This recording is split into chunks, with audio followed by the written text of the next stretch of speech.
Ever done anything really stupid with money? If you have, that makes you over 12. Almost all of us have. My wife Sharon and I started off with nothing when we first got married. Most people do, I think. And I started buying and selling real estate, and I got rich. By the time I was 26, I was a millionaire, making $250,000 a year. But I had done stupid. I borrowed too much money. Bank got sold to another bank, and some guy in another city looked down and said, there's a kid 26 years old, owes us millions of dollars. Let's limit this relationship, which is banker talk for ruin his life. They called our notes, and we spent the next 2.5 years of our life losing everything we owned. We were sued, we were foreclosed on, and finally we were bankrupt. I do everything backwards when I was becoming wealthy. So, 28 years old with a brand new baby, a toddler, and a marriage hanging on by a thread, we got the opportunity to start from zero again. Only I had to figure out how money works. Not what your broke brother-in-law's opinion is, how money really works. And I talked to old rich people. I didn't want to talk to young rich people. I'd been him. I didn't want his opinion. In business, we study successful people in a certain area, and then we emulate or copy what they're doing in order to have the same success they've had. It's called best practices. It's why you hire a personal trainer. They have abs and you have a keg. They know something you don't know. They do something you don't do. And so we learn from someone that knows something we don't know because they've actually done it, not have a theory about it. See, I don't really care what your theories are about money if you're broke. You're just arrogant and stupid. You live in your mother's basement and you write a money blog. Nobody cares what you think. Dave Ramsey doesn't understand the power of credit cards. Oh my God. Really, after 30 years, you're still writing that stuff? You've got to be kidding me. So we learned how to handle money. And we learned that money really is fairly simple. It's just hard to do. There's only about 4 or 5 things you got to do to win. You have to live on less than you make. You need to live on a plan, a written budget. You need to get out of debt, because when you don't have any payments, you have money. Your most powerful wealth building tool is your income. You've got to learn to save and invest. And you can't do that when you're in debt, don't have a plan, and don't live on less than you make. You know why people don't put money in their 401k and their Roth IRAs? Because they don't have any money, because it's all going out the door in stupid butt car payments. And Sally Mae's got her own bedroom at your house because she's lived there for so long. This is pretty simple stuff, guys. It may be primitive, it may be easy to understand, but it is very hard to do because it has everything to do with you changing your heart and the way you function and the way you live your life, and you live like no one else so that later you can live and give like no one else, because that's the last one. There's a high correlation in all of our data between people who win with money and those that are generous. Generosity is a key element in people who end up winning with money. And it's pretty simple. It's because generous people are attractive, selfish people aren't. They're ugly. Attractive people seem to get more opportunities in life. Would you agree? We all want to help someone who's attractive. I'm not talking about physically attractive, but they're likable. The person that holds the door for you versus the one that cusses you for doing it. The one that helps you pick up your groceries when they're rolling around the parking lot because the bottom fell out of your bag. That's a generous person. They might be a person who gives you some money because you're broke.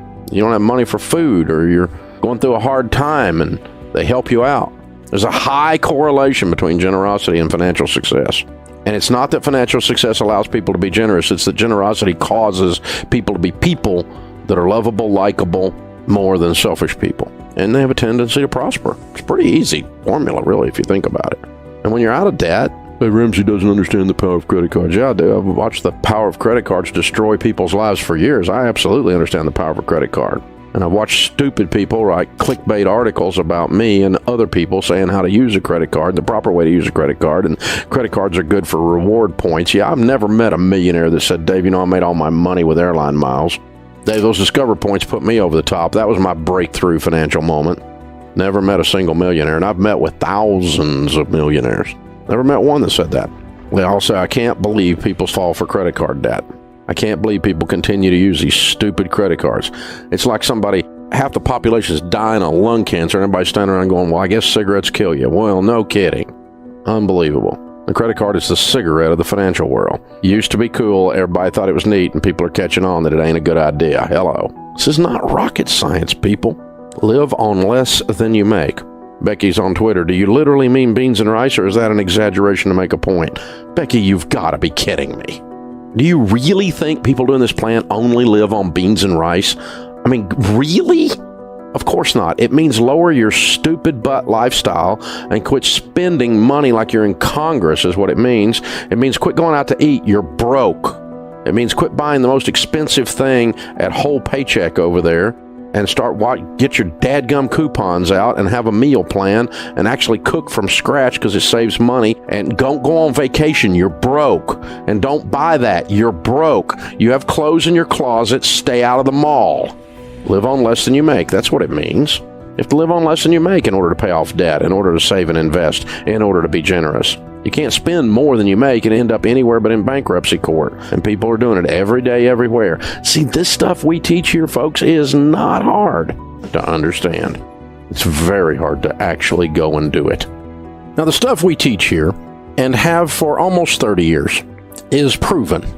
It's no longer an opinion. It's not a theory. I don't agree with Dave Ramsey's advice, which would make you wrong.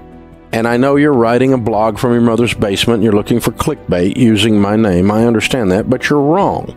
And it's always humorous to me to see people who are broke on Twitter ragging on the advice that I give. Or a broke 26-year-old journalism student deeply in student loan debt writing an article about me. That's humorous because it's stupid. Here's the thing. Here's the advice that we give you. If you do these 5 things from the Bible and from your grandmother, they're called common sense, you will win with money 100% of the time. Now, I don't know exactly how long it will take you, and I don't know what win with money will mean because I cannot predict your income and I cannot predict the tragedy that you will have to overcome. But subject to your income to tragedy ratio, to the extent you do these 5 things, you will win with money. You will become wealthy in North America if you will do these 5 things over and over again. Number 1, you need to have a written plan, a budget. Jesus said, don't build a tower without first counting the cost, lest you get halfway up and you're unable to finish, and all who see you begin to mock you and say, this man began to build and was unable to finish. No one accidentally wins at anything. And you're not the exception. I don't like Dave Ramsey's advice. I don't give a crap. You're wrong. You have to do a written game plan with money or you're going to lose. Second thing is you got to get out of debt. Your most powerful wealth building tool is your income. And when you spend your whole freaking life giving your money to banks who fill up the skyline and have furniture nicer than yours, that makes you stupid. Get out of debt. When you don't have any payments, you know what you've got? Money. Do I care if you get out of debt? Yes, I want you to win. I want you to have a great life. But do I care if you agree with me? No. I don't care if you agree with me. If you don't agree with me about this money stuff, you're what's known as wrong. I've been doing this longer than most of my critics. They were peeing in their diaper while I was doing this stuff. They're wrong.